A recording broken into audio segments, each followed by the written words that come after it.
Aloha mai kako. Hi, mahalo, mahalo. Hele mai, grab a seat, have a, come join our conversation today. And mahalo nui a o ko kahele ana mai ia nei I ko pawahi hale. O vau o pele honua mea Harmon, ka moʻopuna kua kahi, Mary Kawena Pukui, he ʻōlelo vau o ka Mary Kawena Pukui Cultural Preservation Society. I want to just, on behalf of the Mary Kawena Pukui Cultural Preservation Society, the Bishop Museum, as well as my ohana, I'm the great-granddaughter of Mary Kawena Pukui. I really want to extend a warm mahalo to all of you for taking time out on a Friday night to come and join us as we learn from Loea, Lynette Paglinawan and her haumana, and just join in the spirit of aloha and of Ho'oponopono as well. So as they make their way, mahalo nui anake. We're going to, she wanted to open up with in Oli, a mele, and perhaps we'll start off with that, e homai, and then I will introduce everybody. Ai. Mamake e ku ka poe I luna? Shall we all stand? You want to do home? E homai? E ku ka ko I luna, and we'll get this evening started off with asking for guidance from our kupuna. Right.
As we get comfortable, I'm going to introduce which I know they need no introduction at all. However, we're going to introduce our distinguished panel members, our ʻike, our educators tonight who have come to share their ʻike with us.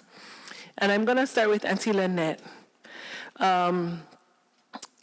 Loea, Dr. Lynette Kahekili Kaopuiki Paglinawan, is a respected Native Hawaiian social worker, cultural practitioner, and educator known for her lifelong work in integrating Ho'oponopono and Hawaiian values into social, service, and community healing. Mentored by Mary Kawena Pukui, who taught her the spiritual and cultural foundations of Ho'oponopono, Paglinawan has carried forward this tradition and practice as a living tool for restoration, forgiveness, and balance within families and communities. Over her distinguished career, and she's still going, mai ka iloa, ʻōlelo, she served as co-director of the UH School of Social Work. Social Work's Hawaiian Learning Program, taught Nohona Hawaii, Living a Hawaiian Way at UH West Oahu, and continues to guide programs grounded in Hawaiian cultural practice and restorative justice. In recognition of her lifetime contributions, she was also awarded an honorary doctorate, so we call her Dr. Lynette Paglinawan Loea, in indigenous practice in Ho'oponopono. Paglinawan remains a beloved teacher and community leader whose work honors the wisdom of her mentor, Mary Kawena Pukui, and her husband, the late ʻike, Paglinawan, ensuring that the principles of Ho'oponopono continue to heal and uplift future generations. And on a personal note, just nui ko'u mahalo, ya Auntie Lynette, ika ai mai, me ka ha'aha'a, me ka ʻoluʻolu, e ho'ike mai I ke ahi. Let's all give Loea, Lynette Paglinawan a round of applause and a warm welcome. Mahalo. Okay, now she's joined to her right as with one of her haumana, Dr. Manulani Aluli Meyer, Kalamai, who's a distinguished Indigenous scholar, educator, and culture practitioner.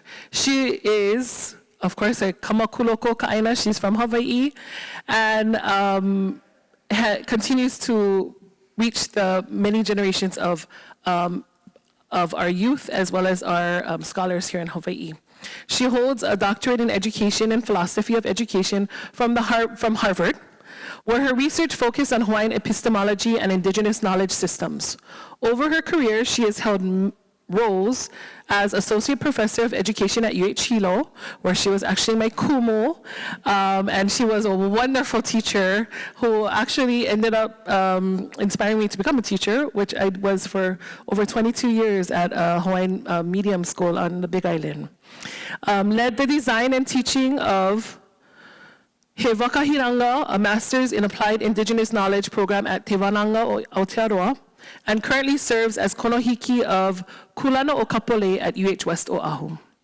Dr. Meyer is deeply engaged in indigenous epistemology, cultural renewal, land and food sovereignty, and the healing practice of Ho'oponopono. Her latest book, Ho'opono, Mutual Emergence, is a collection of essays and reflections exploring how pono, truth and integrity, is a relational discipline.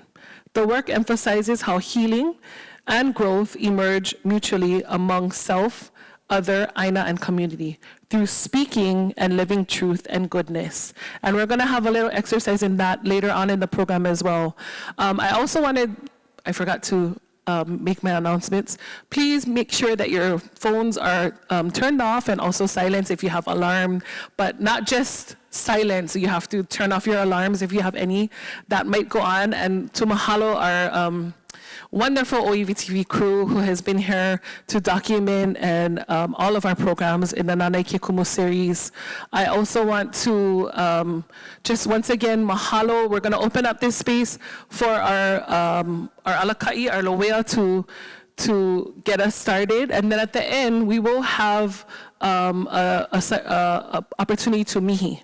We also have some printed materials that we'll share with you, and I also wanted to point out that, you know, Nānā Kumu, the series itself, and Auntie Lynette is going to be talking about that, was published under the Queen Liliuokalani Children's Center, which has now been rebranded as LT Liliuokalani Trust. And so we also, in the atrium area, throughout the night, we have tabling from Liliuokalani Trust that can share some of the programs that they're doing. They continue to do within our community. This was this over 16-year collaboration between Liliuokalani Trust as well as my great-grandmother, Auntie Lynette, and Uncle Ike. The fruits of that labor became Nānā Kumu Series 1, 2, Part 1, 2, and then now we have a third as well. And so there is a very strong connection with Queen Liliuokalani Children's Center, Liliuokalani Trust. And so we want to mahalo them for also being here. And without further ado, ko'olua manawa keia, mahalo.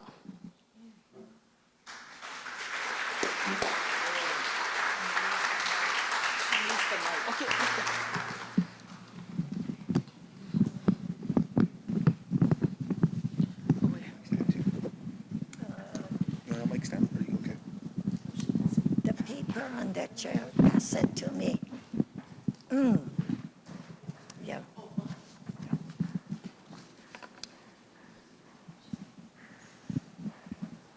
Aloha mai kako.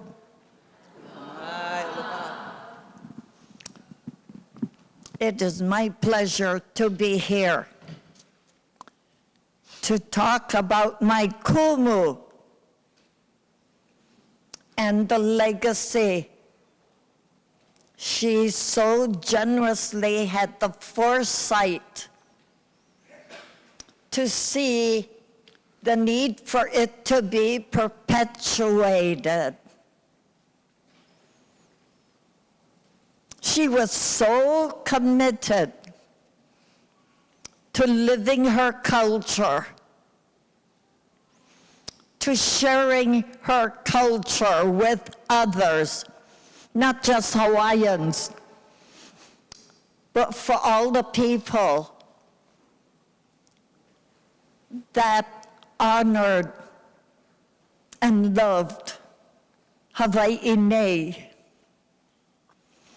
It is to her that I humbly talk about the gift and the legacy she passed on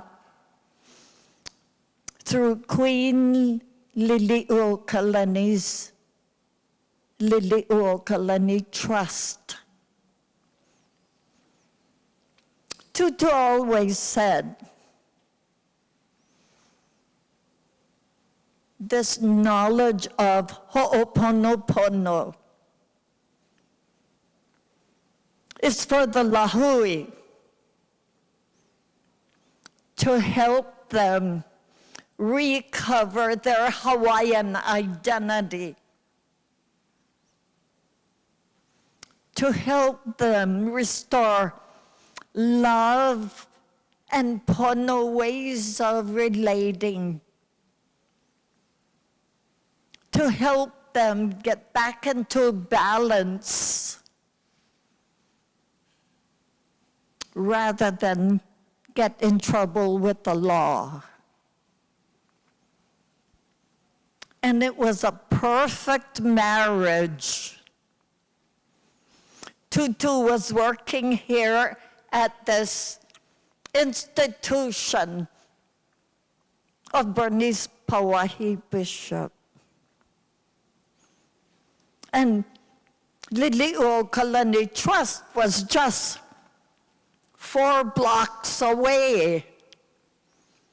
So in 1963, when Likeke was hired by the trust as a social worker to work with Hawaiian families and children,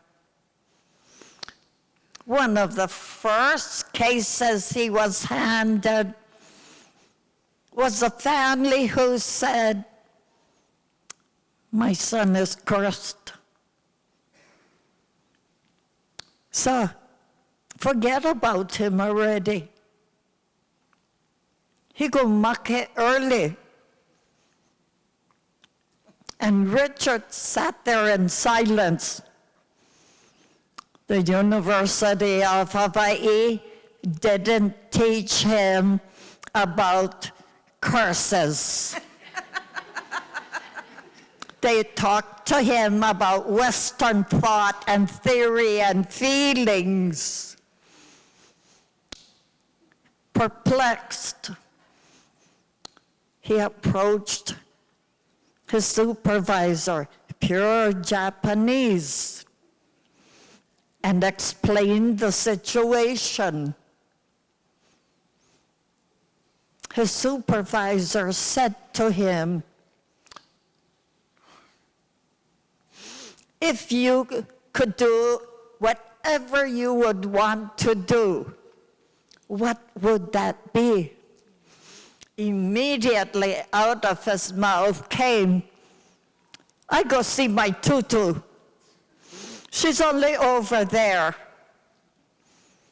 He said, with our blessings you go. So he came to Halepehopa, and he talked with Tutu Mary Kawena Pukui. and explained the situation. And he said, I need help to understand this. And Tutu, in her wisdom, saw a door open, because a couple of years back, she had approached the director of the Department of Health to make her time available to talk to their staff and their workers about Ho'oponopono. And guess what he told her? That's superstition. We don't need that. Her face dropped. And she said, thank you for your time. Very disappointed, because the health department is supposed to talk about ola, life, and being in balance. So she came back to work and never brought up the subject again, although she did write an article on Ho'oponopono. With that invitation to talk with the director and the supervisor, it didn't take long for them to convince Tutu this is where our culture will be appreciated and will be used in the service of Queen Liliuokalani's subjects. And it began a journey of exploration between the social workers there, trained in the Western way, to learn under her consultation. And that marriage, I say marriage, she devoted years and hours of her life, meeting once a week, 3 hours, to help the social workers there who were working with Hawaiian children and their parents. Devoted to following through, to helping empower those helpers so they can better help her lahui.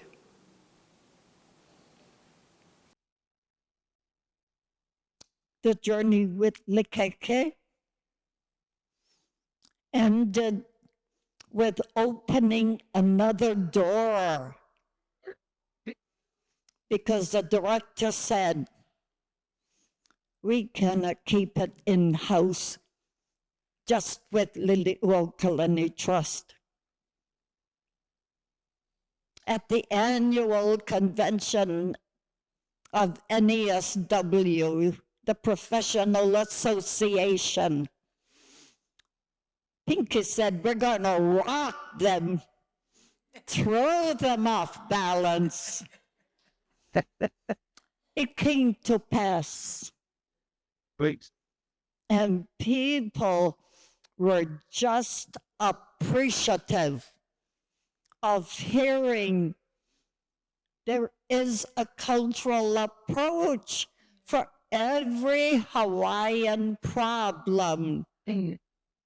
There's a Hawaiian solution. And then, in consultation with her and the psychiatrist on hire with Liliuokalani Trust, they had a discussion about the case. And it was beautiful.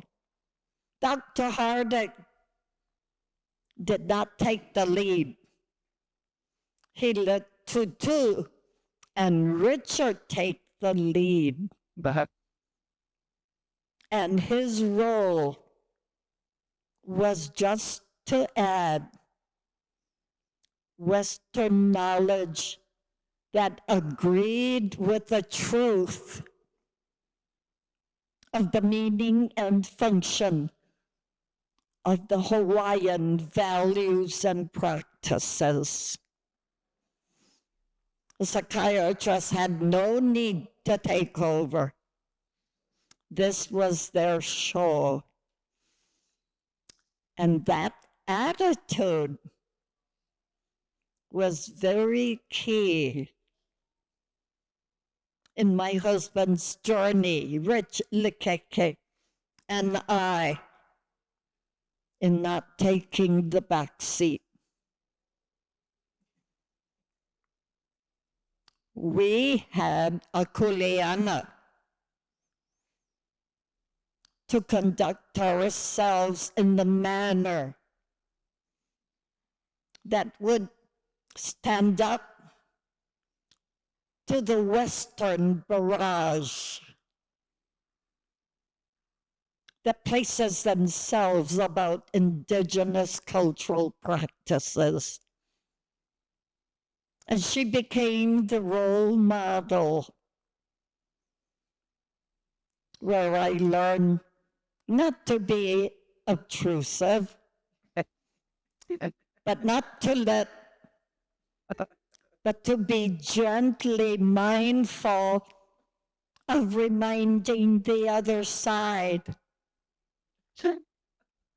We understood these foundations of health and well-being, and the Western researchers are just beginning to explore and learn about it. So we said it in a nice way, but we got the point across. Good. So observing Tutu in her very gentle way of talking, but also saying, you know, what Dr. Hardick is talking about, the Hawaiians knew about that, and it is known as such and such a term. She stood her ground, but was very gentle in a Hawaiian way in getting her point across. And I would ponder that style because I said, I'm not going to do what they do to us, to belittle us and to elevate the Western above these Pacific Islanders. So I always reminded myself, how would Tutu do this? She stood her ground, but in a kind way, in a gentle way. She could go for the jugular. And my daughter, so she's a social worker too. And she says, Mom, when you go for the jugular, I cringe.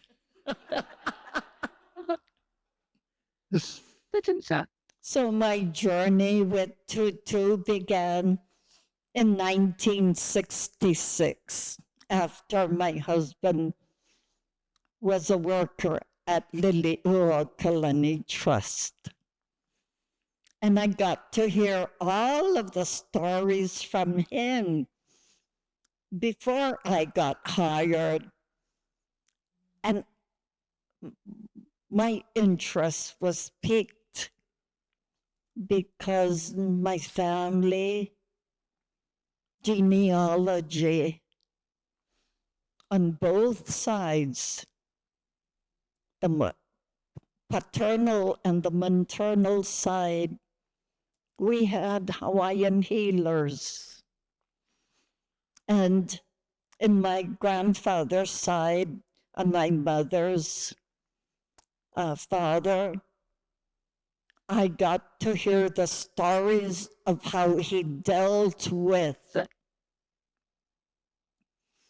many Hawaiian issues.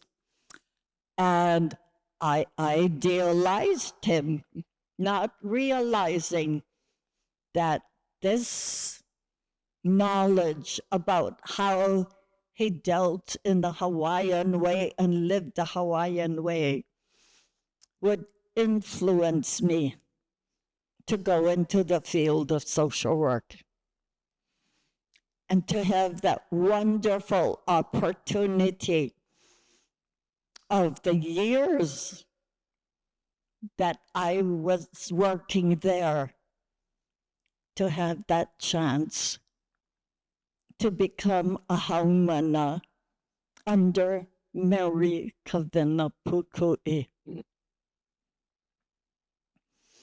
So tonight really is a combination of the knowledge she has passed on to me. But for all of you, I pay homage to my kumu, my husband's tutu, who became my tutu as well. And I honor that genealogical connection with her family, her descendants, who are still here, to recognize the value and the worth of the things that their tutu did. So how did this come about?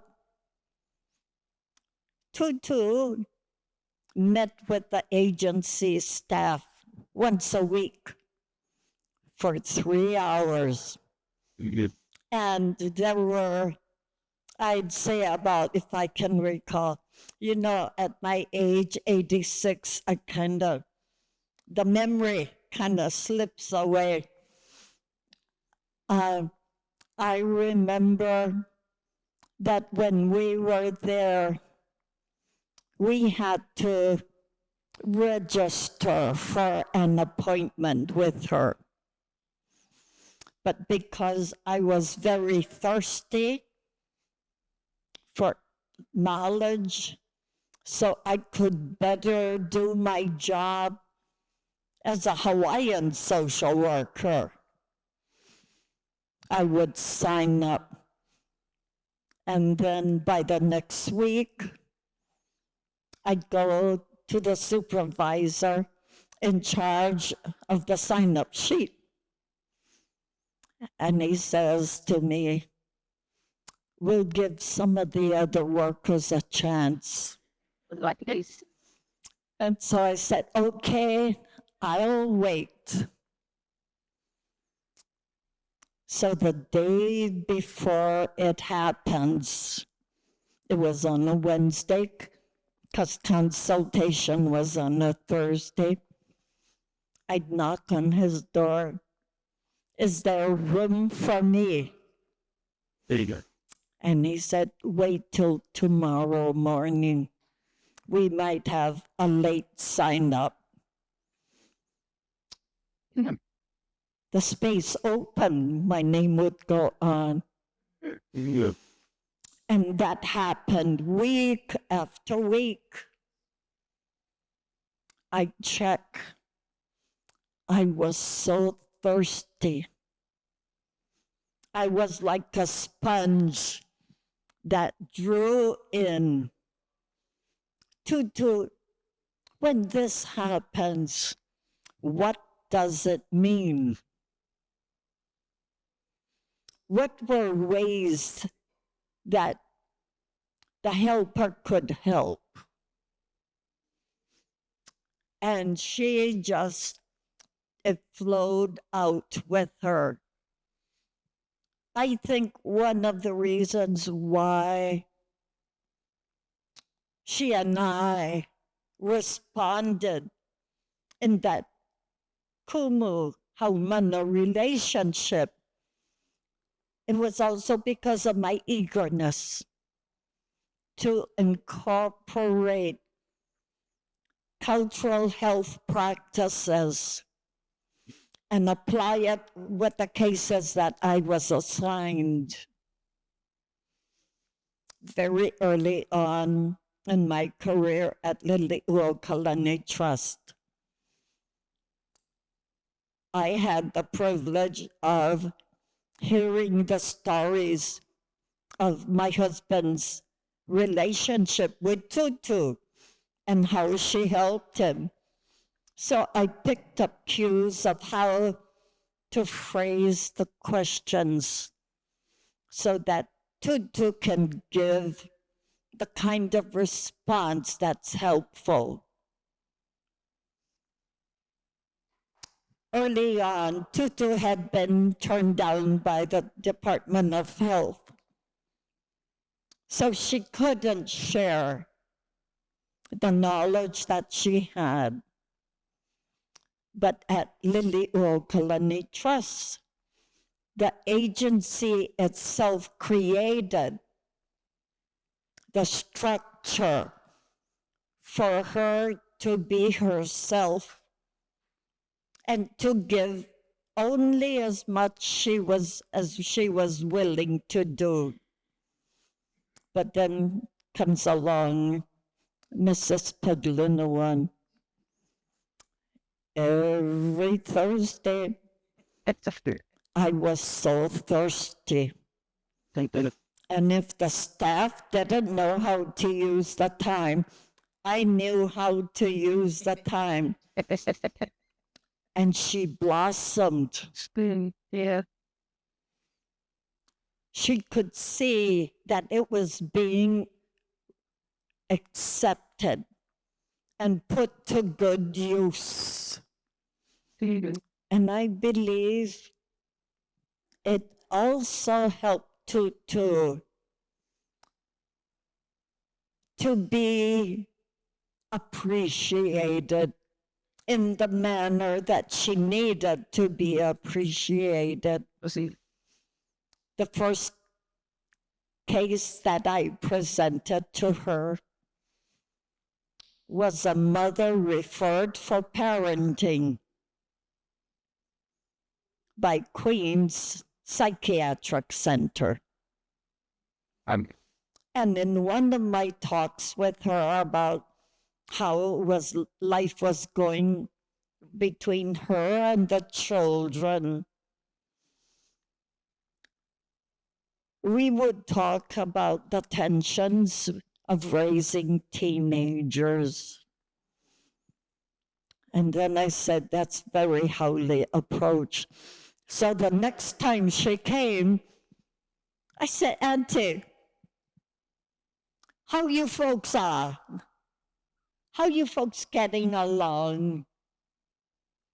And how did you live when you were being raised as a young girl? She let me know her parents had died early. So her tutu had denied her. And everything that she did, Tutu brought her along with her. Well, there were times when Tutu would wear a black mo'o with the Bible, and they have to go out late afternoon or early evening. And then she would have to sit on the side, and Tutu would talk with these people. And at the end, they hugging each other, they kissing each other. She later learned that Tutu was doing Ho'oponopono. And she said to me, but you know, I never learned it. I was just there, a young kid.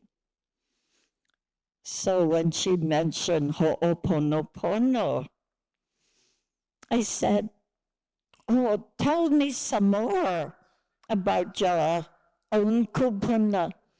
She said, you know, I love my kupuna. And she appeared in a dream to me when I was in the state hospital. She was wearing her black mu'u, but she was pointing her fingers at me like she was scolding me. How did you feel when you had that dream? And she said, I was scared because black means death. And I thought my tutu was coming. And something bad going to happen to me. So I said to her, you know, we have tutu pukui with the agency. And what tutu says is relatives, especially grandparents, don't come to harm their loved ones. They come with a message for you. And she said, wearing black is dead. So I said, would you like to know what Tutu would say about this? And she said, yes.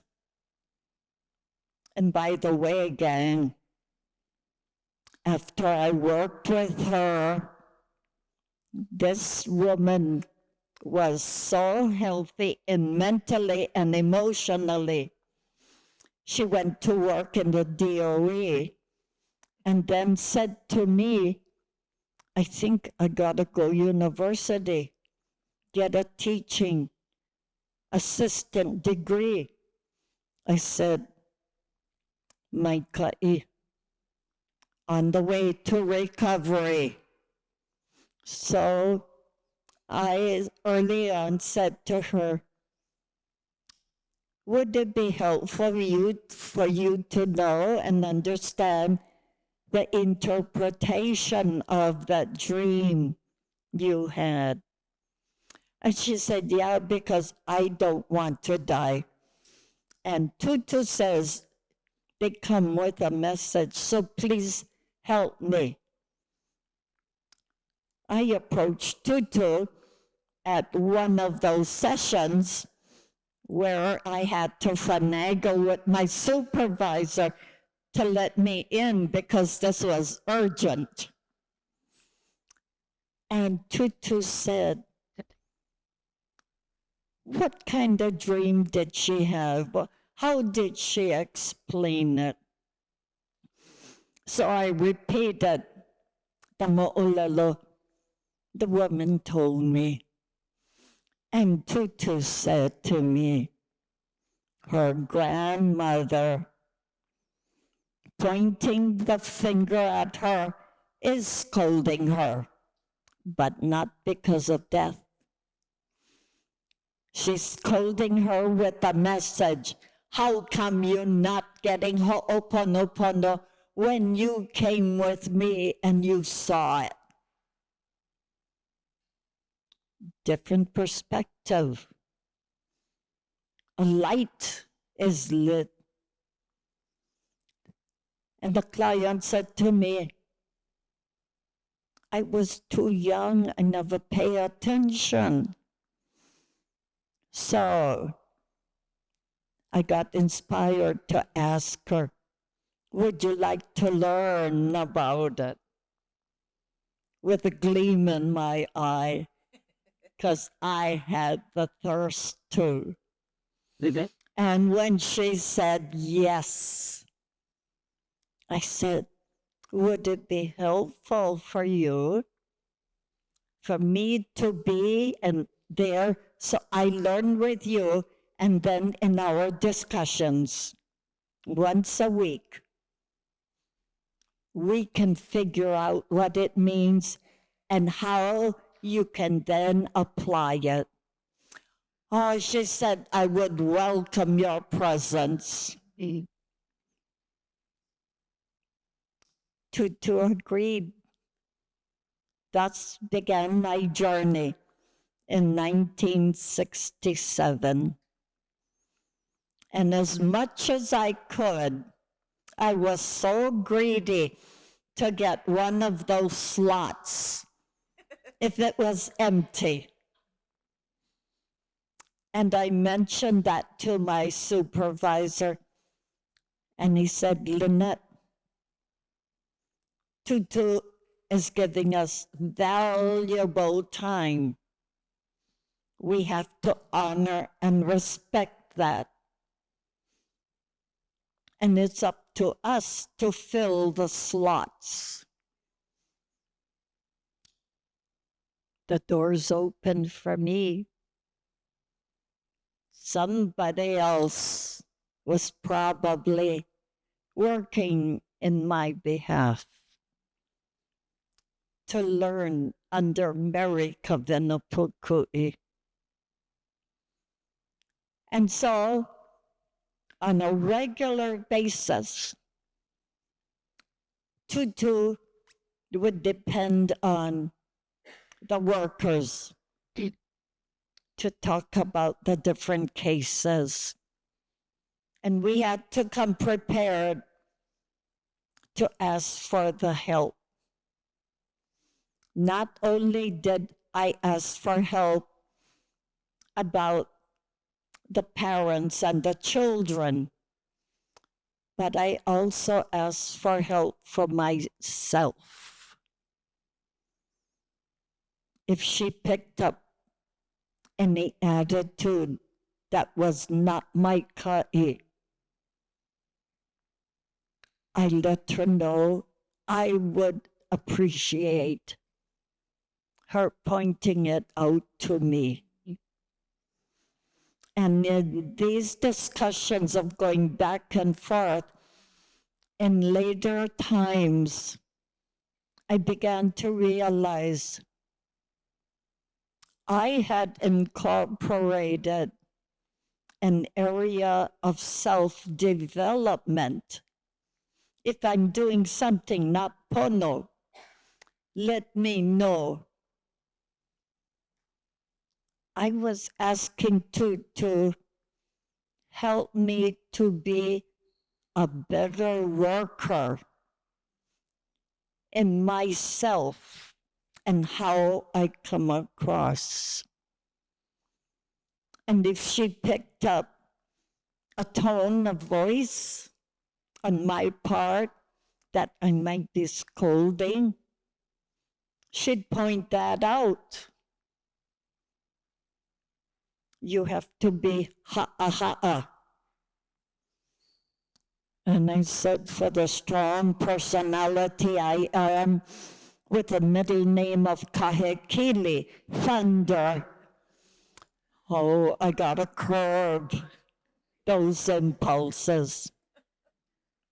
So not only did I learn about Ho'oponopono and how to use it as a social worker, a Hawaiian social worker with clients, but she was also influential with me to have a deeper understanding about myself and how I come across. And because I loved and honored her so much, I copycat. I observe her. I observe the words that she uses, that is kind and gentle, but to the point. Yeah. And then sometimes I'm working with the clients and I'm saying, what would Tutu do in this circumstances? I buy time And as by time I'm reflecting, and by the time I get on the other side, I have an idea of how she would allow me to respond. So it was the kind of relationship that between the kumu and the haumana, different, meaningful. And I wondered, we are so lucky at Liliuokalani Trust that the Department of Health turned her down because we had a gem who related to those who are working with people in need of help in her true persona, so that I could copycat. That's another dimension of my relationship with Tutu. Not often found or written about in books, but it was the quality of one's persona to not only be the one to talk about problems, but to establish a lifelong relationship with those that I worked with. And I learned from one of them. I became a role model for them as to how they gotta flip from hewa and become pono. Yeah. How many of us have been privileged to have that kind of relationship between a kumu and a haumana? These are the gifts she gave. Yeah. Too early on in the work at Liliuokalani would say to us, the workers, if the ohana is not able to do ho'oponopono within their family, it was okay for that family to go outside to a kahuna. And she'd often let us know. That's why I can come and talk to you folks as social workers, because you're in the helping profession and you get the smarts, lacking the Hawaiian smarts. And it has to be brought together. And there's truth to what she said. Because if I have to swing the Western way, it's like a business engagement. But when I incorporate the Hawaiian sense of pilina relationships, it's relationships for life. We need it. I go out to restaurants to eat, and I have found people in the restaurant who will come up to me and say, "Aren't you Auntie Lynette?" And I'm surprised. And I said, "Yes, how I know you? You were our social worker." And then they'd relate to me the highlights and nature of the assistance their family received.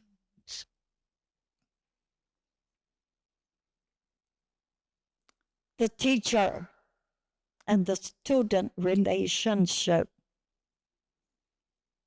is something to be cherished. When in 1971, Liliuokalani wanted to test out the viability of using Ho'oponopono in the community, not having the clients apply at the trust. I was selected to be that worker. And it was a real learning experience because now working in the community, I got people who are experts in Ho'oponopono. And although I was excited, I felt challenged, I was maka'u. I was scared because living experts are in the community. I don't have the informal protection of the trust.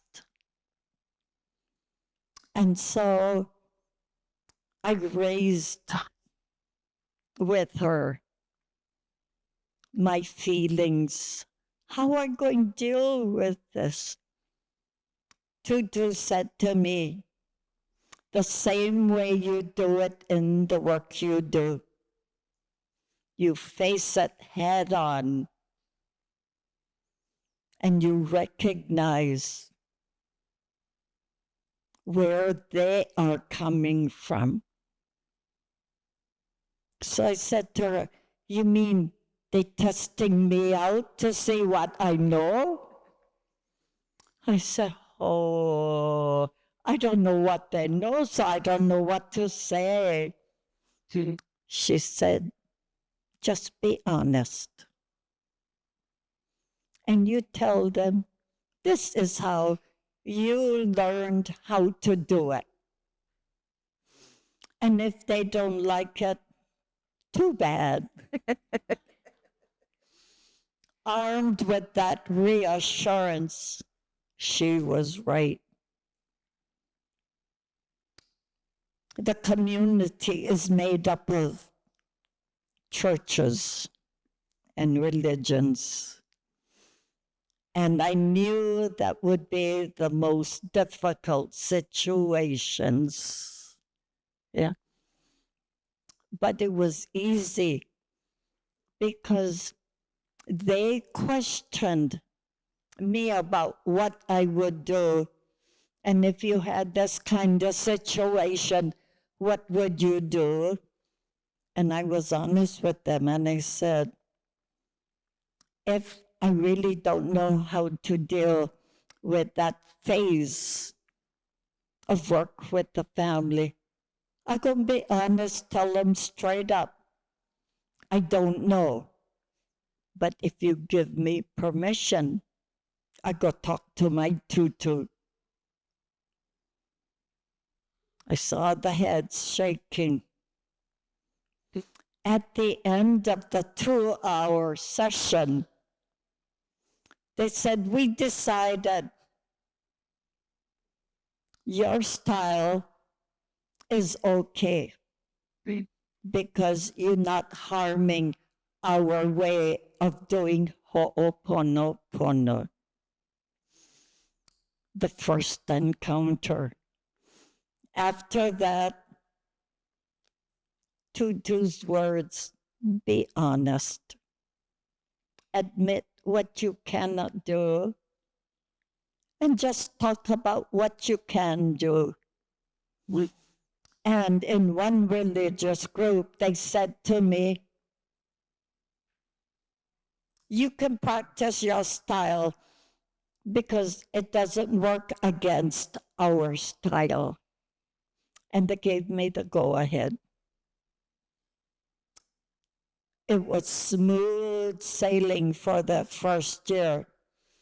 And for some of the results, because I give feedback in consultation,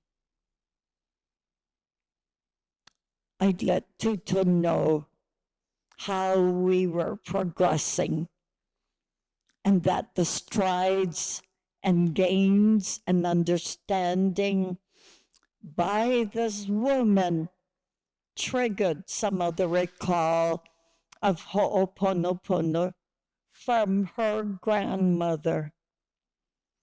She became empowered, and for the next 2 years, my assistance with her was helping her to feel comfortable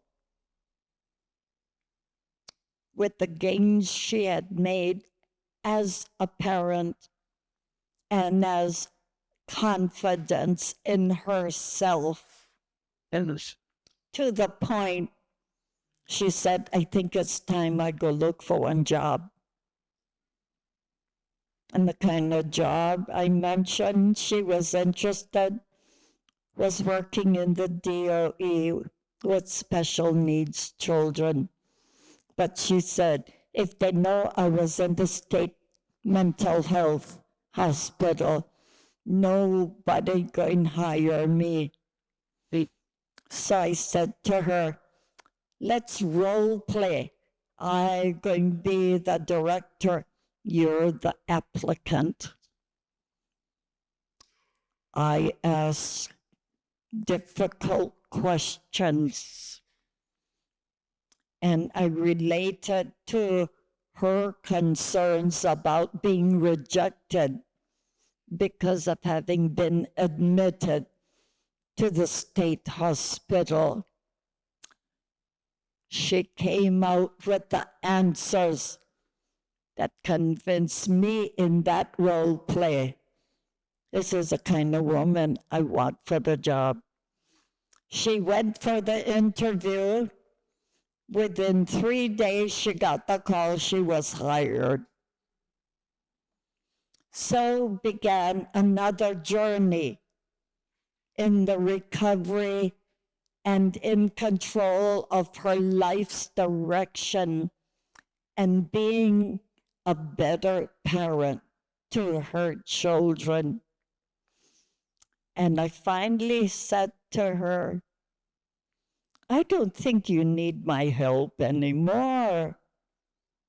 You can do it. And I said, if something comes up, even though the case closed, I'm only a telephone call away.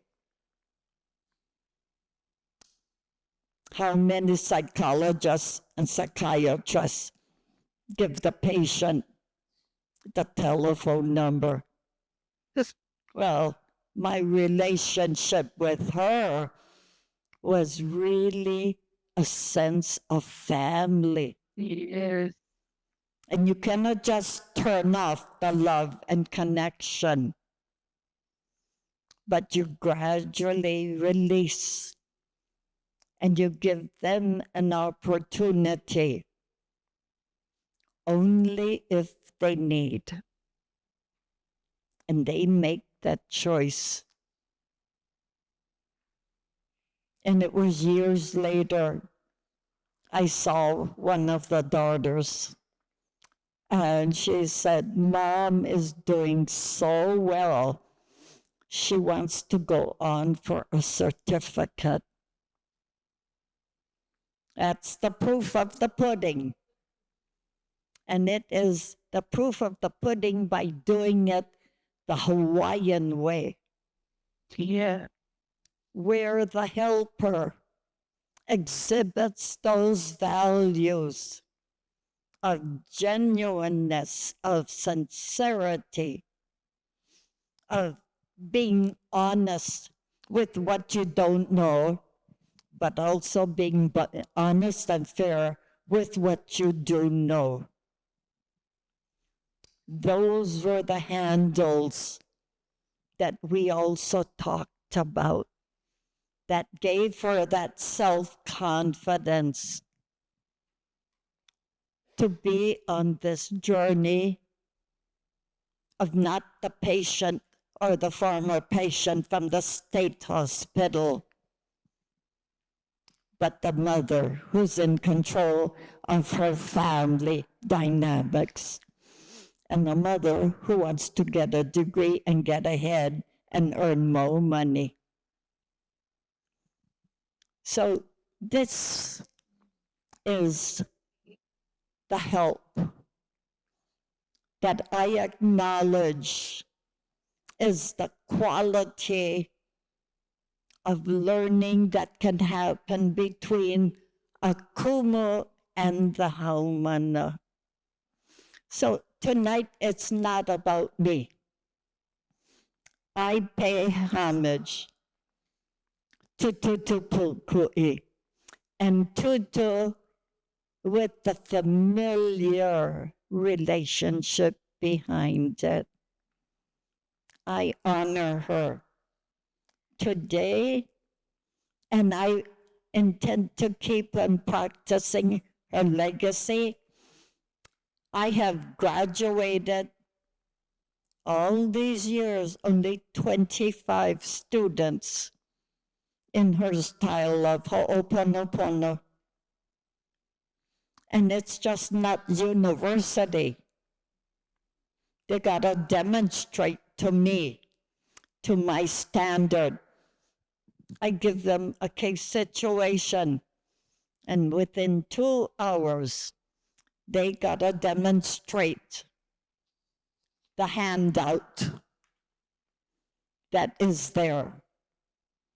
Within 2 hours, starting from scratch, they gotta bring the family to the point where they want to reconcile through forgiveness and prayers, to release the pilikia and have love and pono living style re-emerge within their family. One father listened to his wife's story of her unresolved issues that went back at least 25 years. When he made this decision himself, we're going to take my nieces and nephews because my sister need medical attention.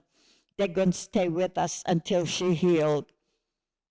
His wife, an obedient Hawaiian, agreed with that value, but he bypassed her. She was left to struggle with a one-source income for her, her husband, and their 3 children, with the additional nieces and nephews that numbered 5. That same income now had to feed 10, take care of 10. She loved them. She treated all the children equally. What she got for her children, she got for the nieces and nephews. But more often than not, they couldn't get it because no more enough money for everybody to be treated equal. So inside of her, she didn't feel good about herself. She felt like for her own blood children, she failed them. But you know, the stories they tell me, there was an abundance of love, an abundance of working together, an abundance of sharing of choice and kuleana in the home. So I listened to her and I said, Auntie, how did your kids during that time turn out today? They're so good. I said, so you didn't fail them, but you still have the eha from your husband, because he never talked to you or even get your opinion. And didn't you let him know? She said, I could not. So I said to her, you kept it locked up in yourself. She had tears coming down her eyes. Her husband is sitting in the Ho'oponopono when he hears his heather. He stands up and he goes to his wife and he hugs her. They're sobbing. You can hear the sobbing. You can hear him whispering in his ear and she nodding and hugging him tightly. I looked at the children. Did you know your mama was feeling like this all that time? They said, no, because we had so much love and fun doing things together. So I said to them, what do you want to do now that your mama confessed? They only needed the okay. They all stood up, clustered around the mom and dad in a huddle of love and doing their own forgiveness among themselves. I let it go for 15 minutes, that private time that they needed.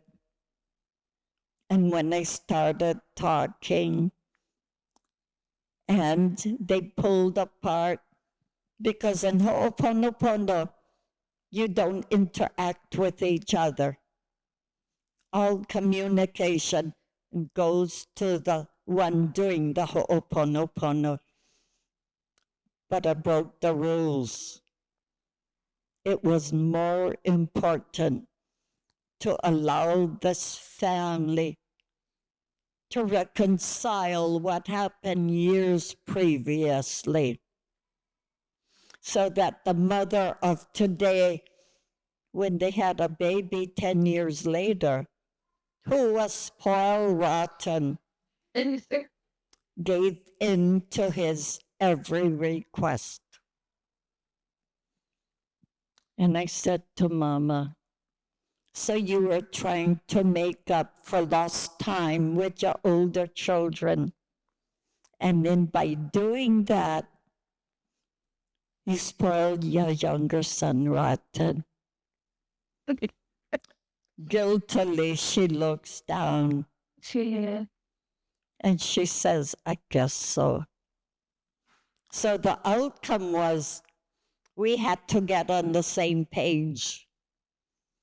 If there was need for discipline for her son, who was in the vice principal office at least 3 times a week, because he made pilikea with the other children.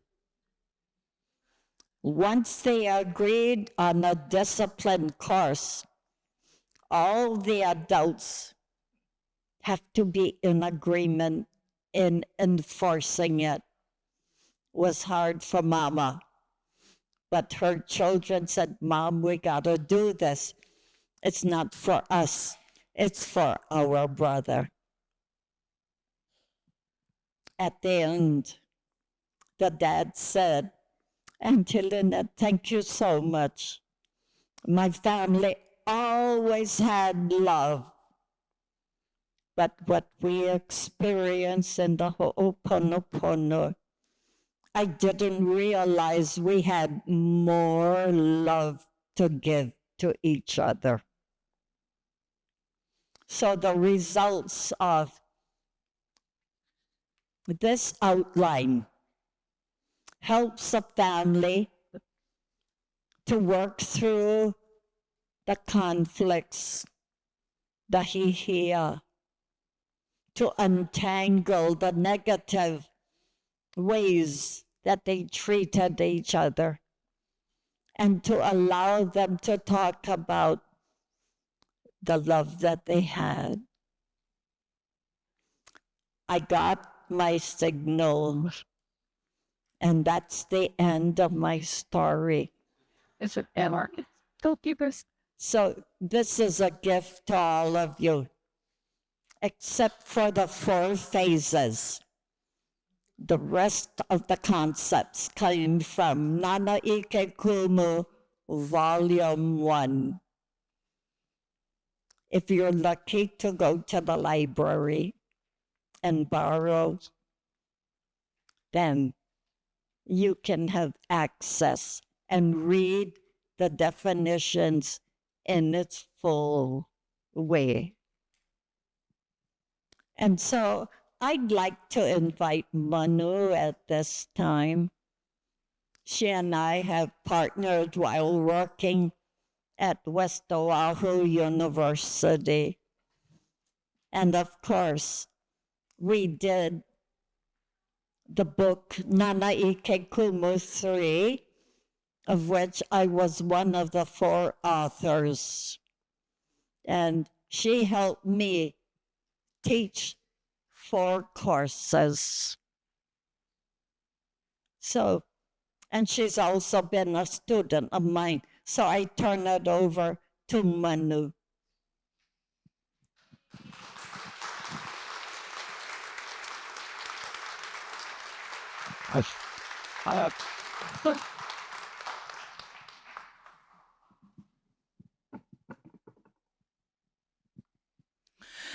What you just experienced, everyone, is Ho'opono. See the quality? Auntie, the quality of your speaking is by itself an example of what we are trying to get across tonight. Because your kumu taught you that.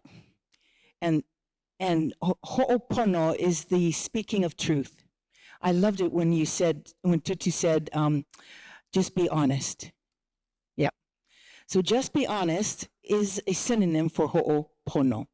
You know how pono is like 85, words, righteous, everything. They just throw the sink at pono. But pono is just be honest.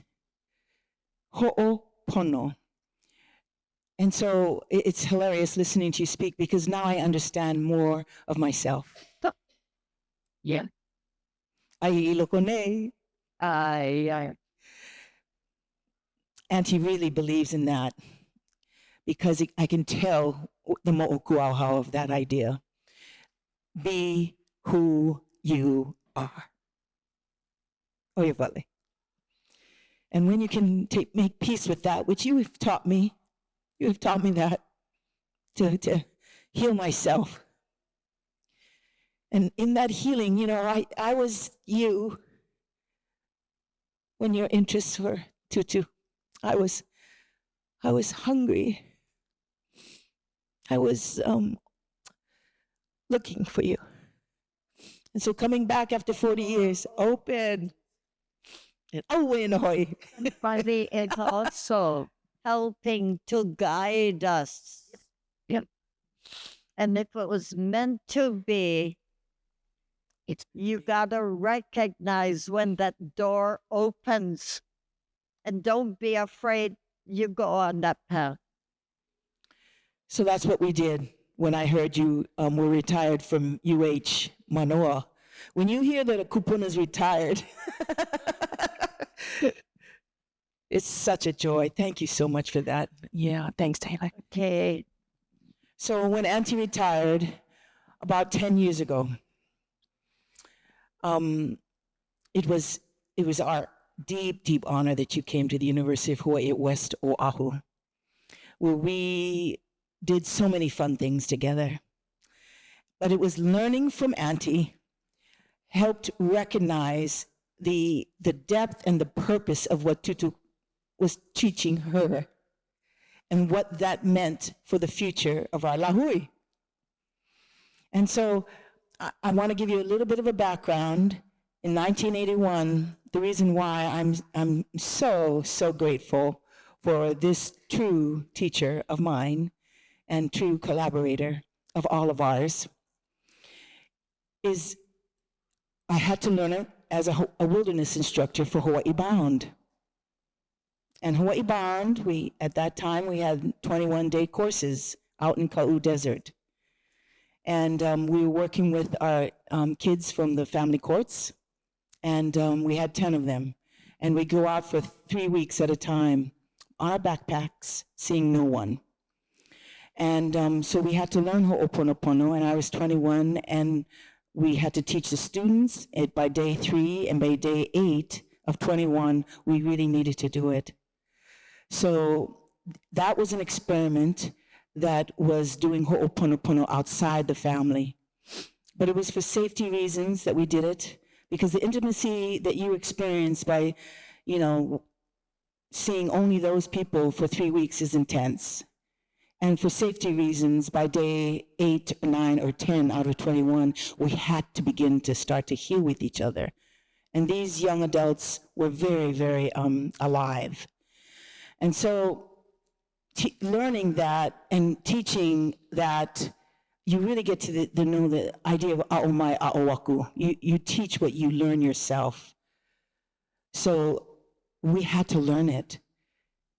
And so at 21, I understood very beautifully the truth and the potency, and that the concept of entanglement, the hihia. Entanglement is a huge idea. When we untangled the process of the hala, we really understood that it is a process. And I did not have anyone to teach me except these young people. And the beauty of our natural, kipuka nene, kipuka ainaho, moku aveo veo. We were in the mana of moku keave. And that's where I learned this. And I remember how powerful it felt to feel the mihis from each other, and the safety that we now felt as instructors, that we were going to live through another, 10, 15 days with these guys. And that changed my life. So learning Ho'oponopono, I did ask you for almost over 40 years ago in Hilo, please, can you tell me what I can do? And you said, practice pono. 40. And I thought to myself, oh, that's easy.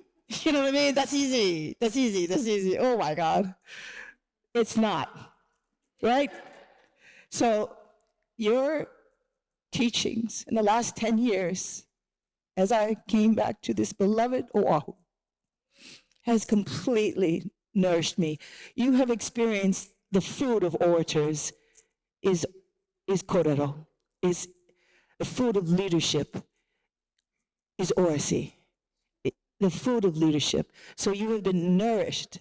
I have been nourished by what you say. Because if your leaders don't nourish you with their language, sink their canoes. You know what I mean? Kindly. Olu, okay? So this is what I've learned, and I'm learning from you, because you have been so clear with me. Yeah. And so priceless in our time together. Just the other day, we went to Mari, because she's this kupuna. I felt like I was you with Tutu Pukui, because you blossomed. You guys, we were the ones, hey, this is Zoom. Might as well have another 100 people. You know what I mean? They don't need pay. And we did. As long as we had enough 10 students, then we had 99 others, 120 others, because people are hungry, just like you, just like me. Yeah. And we had fun. So, I've got thousands of quotations, just like everything that you say, Auntie, nourishes us. And she taught many classes. So my job here tonight is to honor the mo'o, the legacy, because she has many haumana. Loea is with us today. Auntie Malina Ka'ulu Kukui, mahalo nui for your work and the light you are for many, and what you've done for our beloved wahine in Ho'okipa. Mahalo nui. Mahalo nui. Mahalo nui nui. So the legacy just keeps going on and on and on because of what our kupunas, our ʻike kupuna is. So the continuity of what Auntie's teachings coming from Tutu Kawena is going out. She's now supporting the concept of mea uvao. Can everyone say mea uvao? It means kind of a healer in every home. It means you too are the peacemaker. You too are the person, the practitioner of life and love and aloha. Mea uvao. Say it. Mea uvao. I am a mea uvao for my ohana. I have learned when I'm lying. I've learned to be forgiving of myself and others. But that's a you gotta ho'oma'ama that. You can't just like, oh, I got it. You gotta do it every day. And that's what I'm learning from Auntie Lynette. So the concepts, the 12 concepts are very clearly here. And she and Uncle Richard Likeke have developed the 4 phases. So Ho'oponopono is many things to many people. But for my practices in the last 40 years, it's been with my family and those close to my community. And so I know the potency, but it does have, there's elements of it that we must be aware of. And some of the basic one is to know the distinction between pono and oia i'o. Now, our oia i'o is what Kawena Pukui has said. We have to practice the quality of truth-telling. Truth-telling to each other and deep from our nā'au. And that's what you do every single class. Every single class. And now she's got a class with 300 students at UH Manoa. You know what I mean? 10 of them are paying, of course, and then, 350. So no, 40. This is an MSW class, 40. So, Manoa's like that. And they are part of the expansion because once you see it, you see it. And so these 4 phases are a wonderful way to recognize that when you sit down to forgive each other, to help each other understand the misunderstandings, you are in a ho'oponopono. But Auntie's asking us to call what we do in our places, use the processes, but just name it what you name it. Lāʻau kanaka, hui ho'omalu, ho'opono, that Ka'ai is doing at Queen Lulukalani Trust nowadays. So there's so many ways to not fear ho'oponopono, but to engender your love of truth and goodness. And when you do that, you're doing what Tutu Kawena says, just be honest. So I say, just be clear and kind. Clear and kind. Just like Auntie's saying. So I just feel like I've just got that sense of continuity. But we've got to do it. We've got to do the same thing differently. Okay? You've got to do pono with aloha. This is what Auntie's teaching me. You got to have both. You can't just have one with the other. It's kind of like an oxymoron. You can't just, have aloha, but no, I'm not going to do it. Pono is what pono does. And so we got to do it together. We got to figure that out. And so these concepts, these beautiful concepts of ho'omauhala, holding the grudge, you know what I mean? This is why one of my favorite ʻōlelo noʻeau that I've learned from you is hoʻokahi lāʻau he mihi. The first medicine is forgiveness. The first medicine is forgiveness. So to understand ho'omauhala is the holding on of the grudge. Why are you holding on?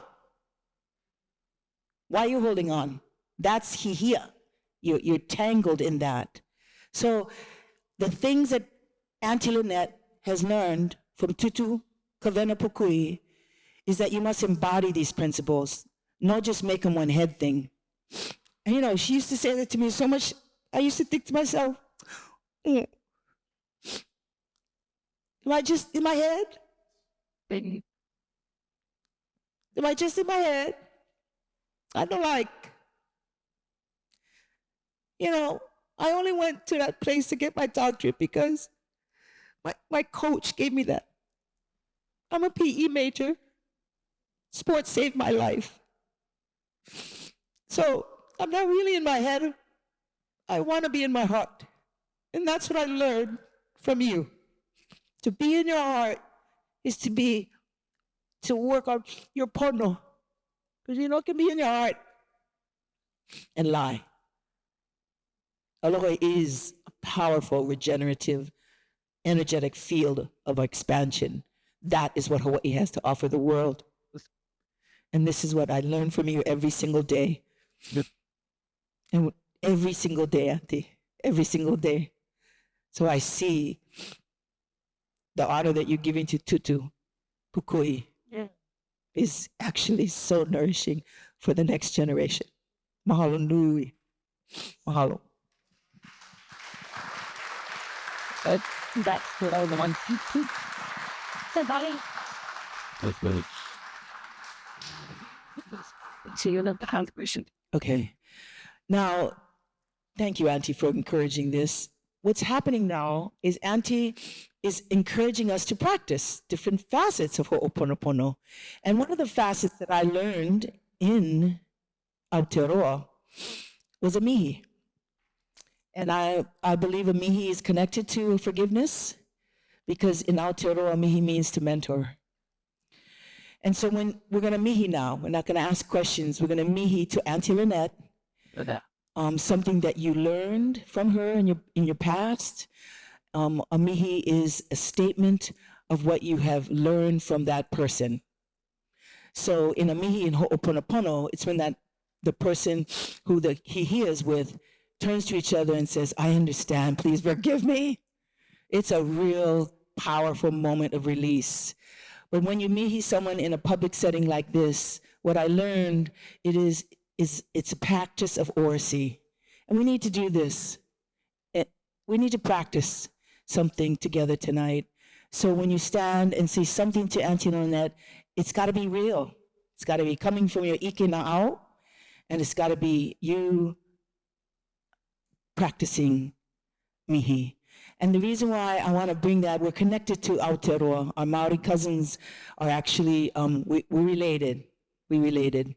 So mihi for me is to stand and to bear witness. And so the last 10 minutes, 20 minutes was a mihi to Auntie. But your mihi, you can stand up, please stand, and mihi to Auntie Lynette and tell her something that you've learned, either tonight or from your life with her, because now's the time. E ʻōlelo mai. So you hoot e mihi. So it can stand like this. You can stand up. Should I? And I'll bring up microphones around if anybody has a mana'o that they want to hapai. So it starts like this. Auntie, I'd like to mihi you. I mihi you for having me around you every week for the last 8 years. Every week. Every week. I've been so healed by your love and by your wisdom. It has expanded my life, deepened my appreciation for ʻike kupuna, and I felt the connection to our tutu Kawena Pukui, because she was hired by Te Rangi Hiroa, a Maori. Yes. So Te Rangi Hiroa, Sir Peter Buck, hired your kumu because she was a docent here, and she might have never been hired if he did not see the depth and beauty of her ʻike kupuna. So I honor our connection to Te Ao Maori by this practice of mihi to bring Te Rangi Hiroa and to thank him for seeing our kupuna. Mahalo nui, Sir Peter Buck. Mahalo nui e kumu. Like, okay, I'll get ready for others, okay? Thank you. Like, Okay, anybody? E ʻōlelo mai? Okay, while you work up the courage, I'm gonna do my mihi. Ya olua, mahalo nui ke yahui ana. And, you know, Auntie Lynette, you were talking about having to be mindful of the person that you are and having a name like Kahekili. Imagine having a... Mele. yes. And so Just a few weeks ago, I was in the Library and Archives here at Bishop Museum, and I wanted to hear some of their audio files. They have a few audio files about Ho'oponopono between Manulani of ʻōlelo Hawaii. So they're going back and forth in English and Hawaiian, mostly in Hawaiian, about this mana'o of Ho'oponopono. And in listening to them, one thing that my great-grandmother says is, we are, at that time when she was recording, we are the kupuna of our day. And we have to model what it means to be a kupuna Hawaii for our young people, just like how our tutus did for us. And so mahalo yaʻoi for modeling that in so many ways, not just your ha'aha'a, your eloquence, definitely your grace in and your oia'i'o in speaking with absolute humility in tonight and sharing your mo'olelo with us. And so to me, you know, we look to you as an example. And I hope that all the kupuna out in the audience, that your mo'opuna look at you too, and you plant those edible foods in which we partake of, because he mea nui ke kupuna. Mahalo nui. Yeah. Okay, who else? Oh, okay.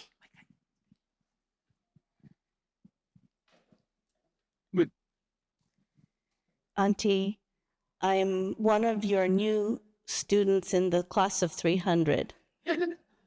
And I tend to cause trouble, I think, by over-participating, perhaps. So I have been struggling with finding my place. I'm new to living here, following losing everything in my previous location from a fire and from life circumstances. And I believe I was brought here, but I have struggled to find my place, including in your class. And you challenged us to go back to our ancestors. So I have been doing that. And something strange happened this week while I was praying about my despondency.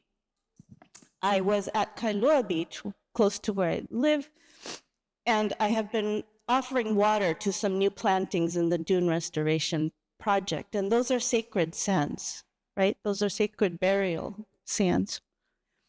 And I have a disconnection from my own ancestors, but I happened to have a bucket of water with a scoop.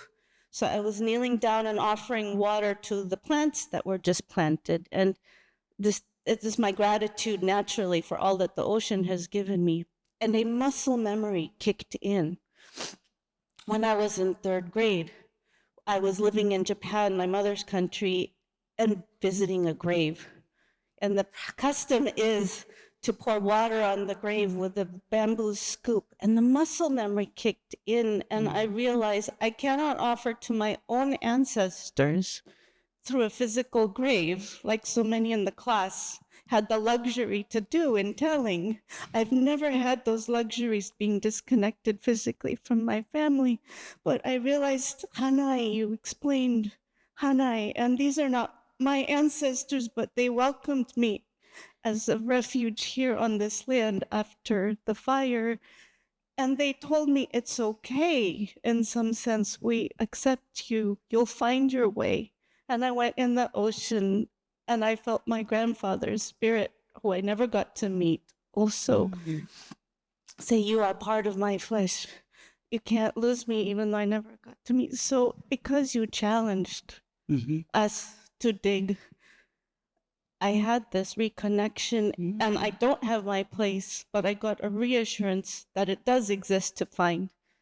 So thank you so much for catalyzing that deep muscle memory from long ago to offer and receive back. Thank you. Eola, eola, eola. Okay. Tina, what novel?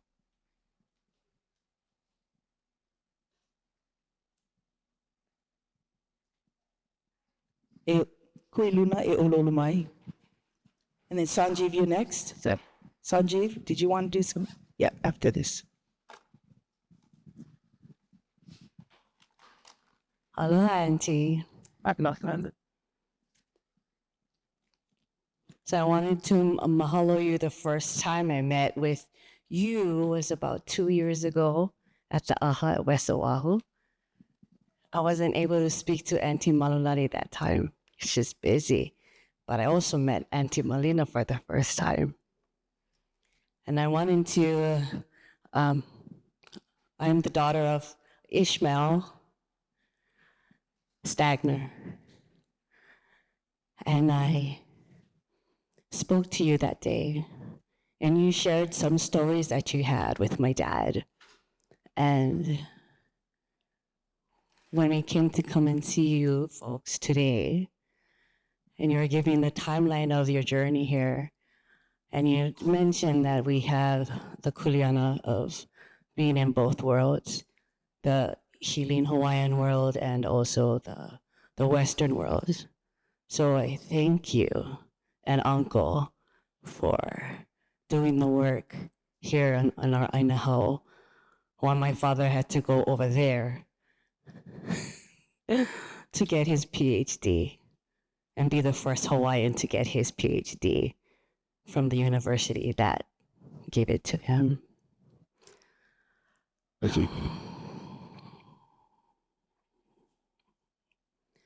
And then he came home and he was driving to Kawena from Loea to here to share her ʻike with the museum. And they had many conversations. When I took care of him and he shared more of what we need to do today and how she assured him that she did not need the Western people to validate us at all. We don't need them.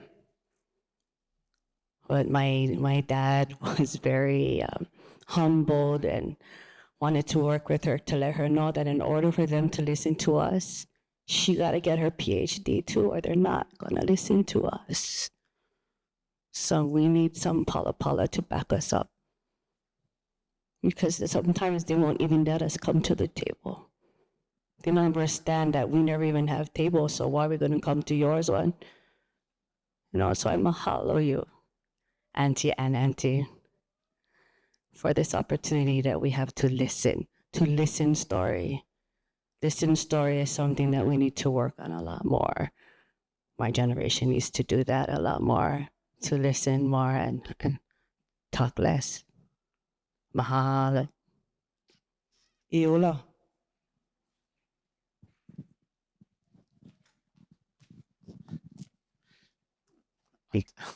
Auntie Lynette, I'm from India, and in India we have a tradition: once a student, always a student. So, firstly, I mihi you for exemplifying what a good student means. You never stop learning. You never stop responding to the situation. You never stop honoring the footsteps you walk on. And so I just feel like, firstly, you made your teacher come alive. And everything. And that, for me, remembering is the act of bringing to life. So I mihi you for that. I mihi you for having a memory. I don't care whether you're 86 or 26. I have to confess, you talked about your tutu as though you met her yesterday. You talked about her as though, so the time was irrelevant. In the depth of, I could actually feel like you were reading out of a diary. And I mihi you for remembering details in the most beautiful sense. I mihi you for being graceful, but in finding new knowledge systems. It's easy to be angry, but that's giving power to the other knowledge system. I think the Manu and me like using the word incompleteness. I mihi you for seeing the incompleteness in the other system, but value too in the other system. So you don't have to other the other knowledge system. Seeing the limitations of the system doesn't mean that one lacks grace. So I think I mihi you for the grace. I mihi you for being a great teacher. And I can see that in Manu. Though I must add, it must be hard to see her every week for 8 years. I mihi you for that.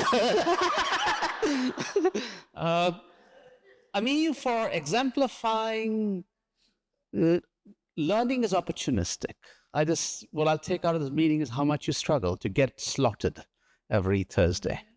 I think too often we think it's sort of like you're doing somebody a favor by showing up for a meeting. And I think every Wednesday night, I loved the idea that you had to manipulate your supervisor. So I mean you for that, because I think it's et cetera.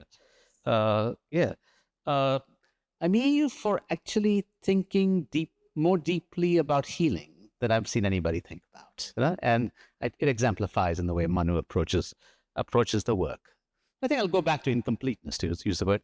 I think the idea here is that we shouldn't settle for knowledge as given to us. And when you see hurts and injury, you have to sort of accept the fact, whether it's Western or Indian, I don't care, it's still incomplete. And finding a way is the way forward. So well done. Eola. Thank you, Professor.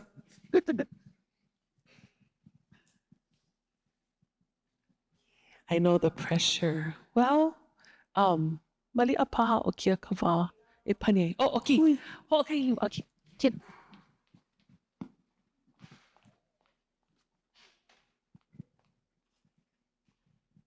Aloha.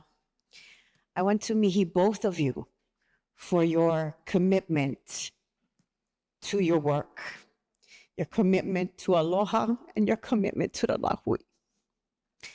I also want to mihi you both for all of the things that you put into the community that is accessible outside of the college classroom. Okay?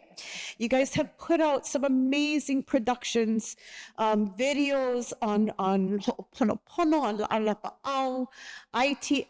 When I wasn't post-surgical, I was teaching lāʻau at UH, and your videos are always in my curriculum. So I mahalo you for that. And I just want to mahalo you for making me believe it's okay to be hungry. It's okay. It's okay to go after the knowledge, even if you can't be in the college school as a student. It's okay.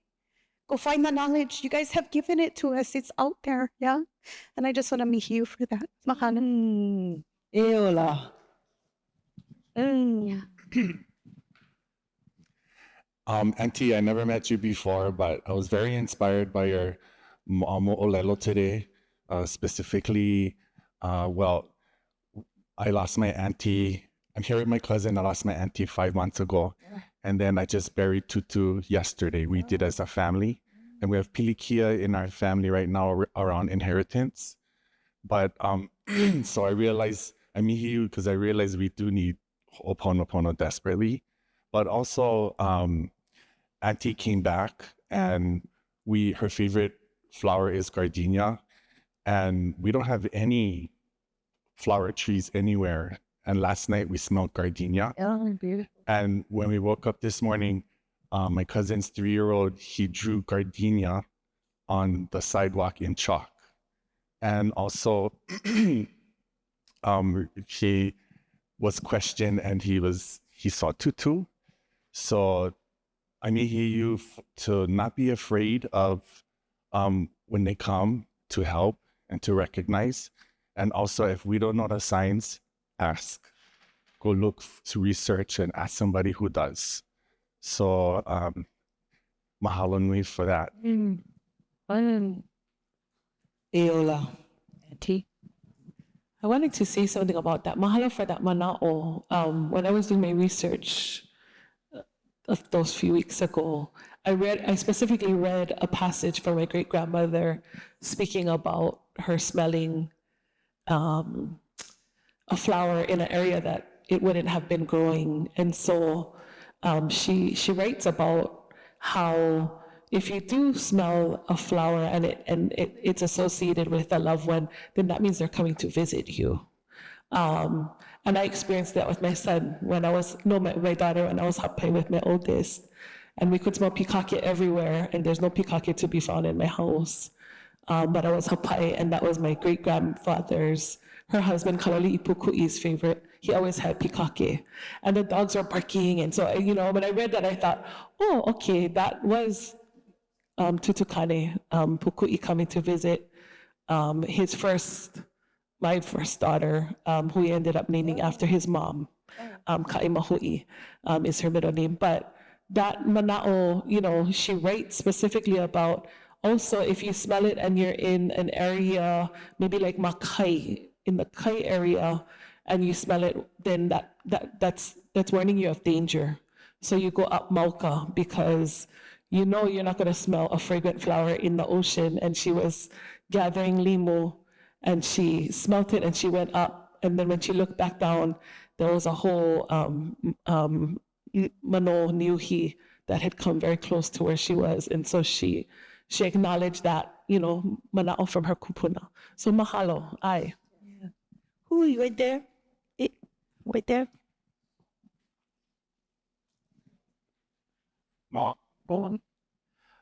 Aloha. Aloha. I have the honor and the privilege to work at this museum, so I have two mana'o, and that is first to Pele, my ho'opapa, and to your ohana for allowing us to continue the work of your tutu and allowing us this space and time to bring her amazing works to life in venues like this and for this entire year. So being open to working with us and allowing us to ho'ohanohano her and continue her legacy in the work that we do here at the museum. And then my second leomi is to you, Anake, Lynette. I'm a beneficiary of the Li'ukalani Trust, and some years later, after your training with them, I worked with an Asian social worker, my siblings and I, and we were fortunate that we were connected with him a few months before our father passed, and it allowed me to color some things that I was holding on to as a teenager. So I did not carry anything after his time, and listening to you speak tonight and your time with the trust, I want to me and just to recognize that work that survived and that the trust continued, that allowed me to be connected to your mana'o and your mo'olelo very personally today. So mahalo nui, mahalo. Eola. And the south. And I couldn't find. Aloha, I'm also in the class of 300 as a community member. Aloha nake. E mihi aku ia ʻōlelo, for all of the things that I continue to carry from childhood, because it told me I needed to be tough so everyone else can deal with it, and I can oki ka'awale everyone and everything that gets in my way. And I mahalo you for the reminder to carry ourselves with aloha and pono daily, because I realize even if I can be at a bad, mana wahine that I think I am in certain spaces, if I cannot malama that pono within myself and my ohana, I can give and give and give to lahui. I can give to kaiōulu. I can give and be maiau in my work. But it doesn't matter if I cannot be pono here and pono in my ohana. So I mihi for that, and for the I might have caused along the way. And I'll mahalo you for the reminder to always put aloha first and to put pono first. And it's a daily challenge and a daily lesson, and that it's never just a fixed point. We find it every day. Mahalo.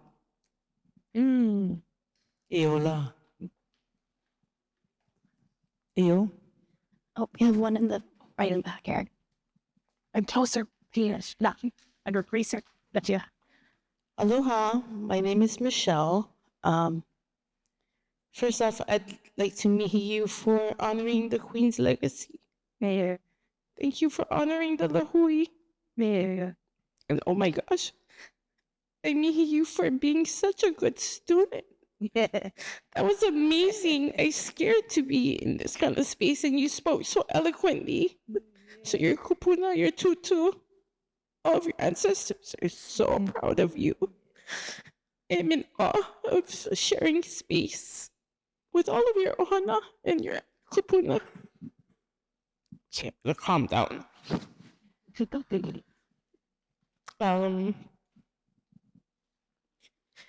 I'm also one of the students who is a community member for the social work class. And you said you were greedy. You asked for more. You kept asking. But today you talked about being thirsty for it. Your hamana talked about being hungry for it. And it sits in such a good place right from my heart to my lāʻau. Nice.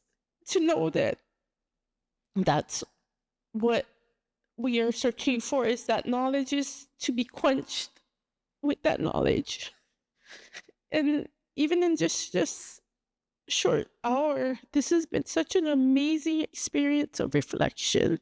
So I mihi you for having the courage to go for what your ancestors have said your path would be. In 2021, I was part of a class community member with the West Oahu because during COVID, I knew my family needed something. I didn't know what it was, but I really loved my job and I couldn't stay with the classes. And then you retired, and they said, okay, one day I'll get to Ho'oponopono. And a few months ago, someone invited me to the Pohana event, and you were there. And you talked about creating Ho'oponopono, more people in the community. And I felt like I was exactly where I needed to be. Nice. And then I won Nānā ʻike Kumu 1 and 2. I was so excited. And I don't know, by the grace of God, by the grace of my kupunas, your kupunas, I found myself signing up for a class that sounded pretty cool. Didn't know you were going to be the kumu. And every week I look forward to it. Because as a little Kanaka, I used to tell my parents, we need therapy. But you don't talk about therapy in a Hawaiian household. As an adult, I realized that we needed Ho'oponopono. We needed communication. We needed to understand who we were so that we could understand where we were facing and where we were going and where we came from. So I mihi you for carrying the legacy. Yeah. That is this space, that is your kumu, that is your ancestors. And my goodness, you've made me think about Thirsty Thursday, and I'm gonna read that book every Thursday. It means so much more to me. Yeah. And I kept hearing in my head, oh yeah, you are thirsty, you are hungry, but not just that, I am ready. I think our lahui is ready to have these deep, sometimes tearful, sometimes scary conversations.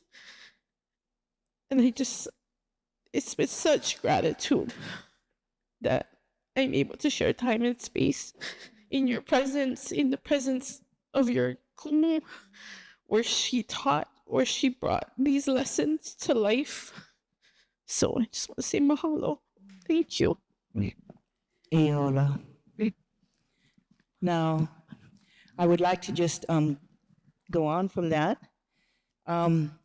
Auntie has been led by ʻōlelo noʻeau because Tutu Kawena Pukui has gathered that, over 2,000 proverbs.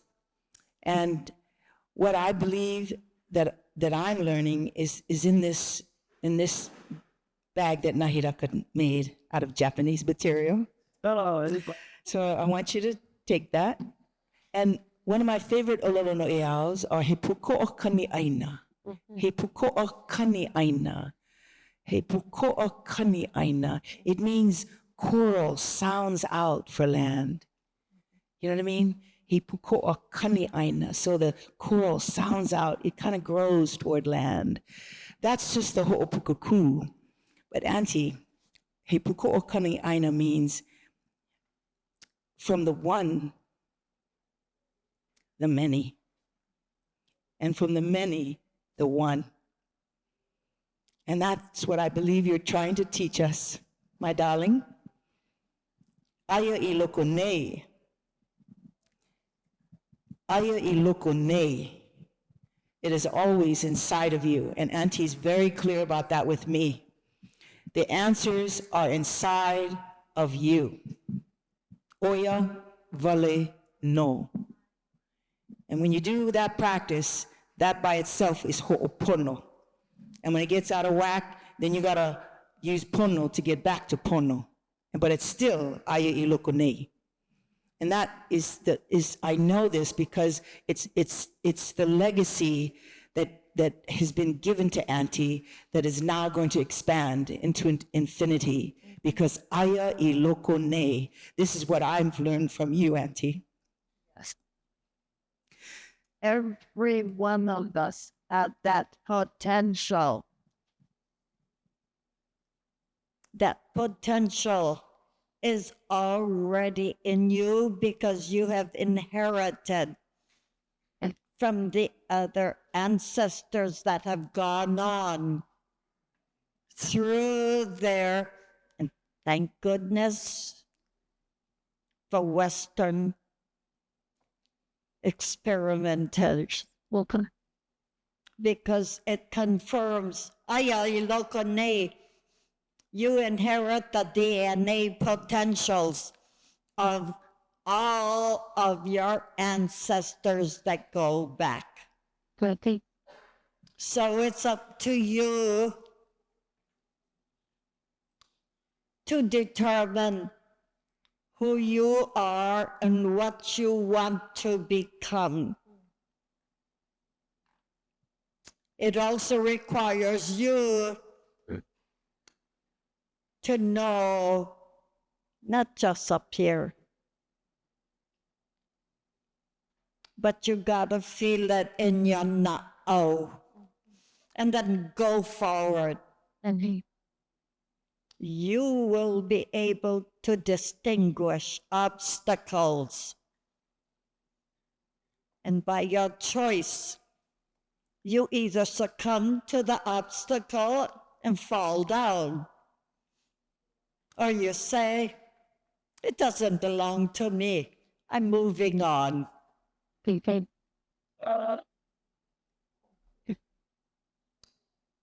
It takes you recognizing you're not by yourself. I did. Your ancestors will come and they will open the door.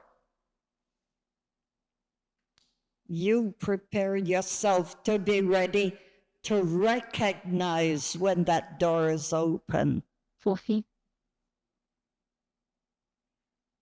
Not easy, gang. Table. But it is all about knowing yourself. Yeah. And knowing what is pono and what is the foundation for aloha.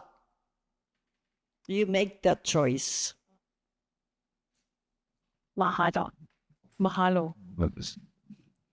I took a coming out of the class. Mahalo nui ʻōkou. I also wanna make sure that I acknowledge the Bishop Museum, Bernice Brahe Bishop Museum. We have Brandon Mane'i, Ko'ohuakula, Taylor Chang, who's helped to coordinate our whole Nānā ʻike Kumu Series from April all the way, and we have 2 more coming up this year in honor of the $1 Pukui coin, the Native American coin. November will be about Ka'u, her birthplace. That was mentioned by Manu. That's another connection I didn't know of your work in Ka'u. And then also December, we will pani the makahiki. We open and then we close together. But on Pauahi, on Founders Day, actually December 19th. So ho'i mai, come, like it was said here, by many people who share that sentiment, that this is important for us to come together, to kuka, to talk, to learn, in aloha for the traditions of our people and to reconnect with this ʻike that is here for us. They took care of it, and it continues within our DNA, within our kupuna, within our kumu, and it's our kuleana to ho'omau. And so on behalf of the Mary Kawena Pukui Culture Preservation Society, I want to recognize my father, La'akia Sugunuma, my mother, who's the president, La'akia. Here we have a bunch of board members. Mahalo. OEV TV for capturing this, and it will be available because this is a wonderful resource to have, but most especially to Loea, Lynette, Paglinawan, and Manulani Meyer, e paʻipaʻili makako.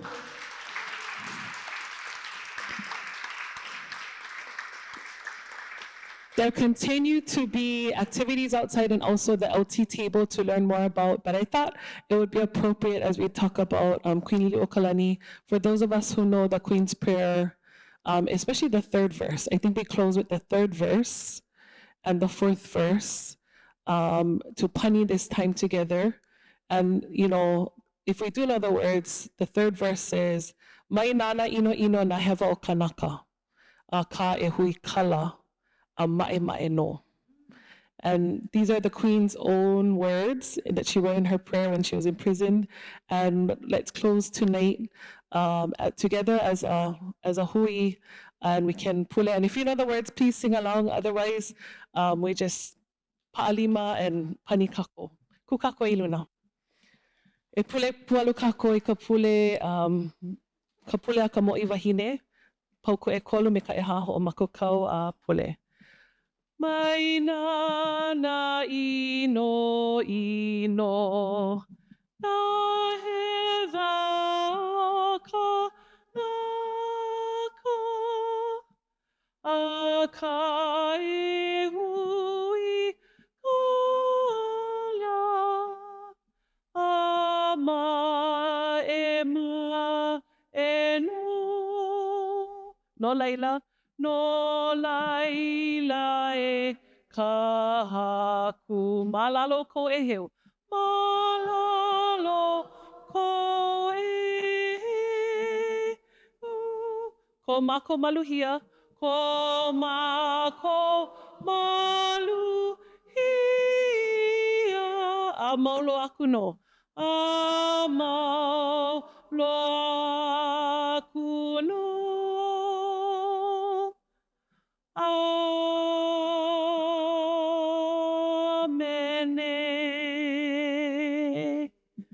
Mahalo ya oko, ho'i me ka palekana. Everyone have a wonderful night. Mahalo for joining us. Aloha.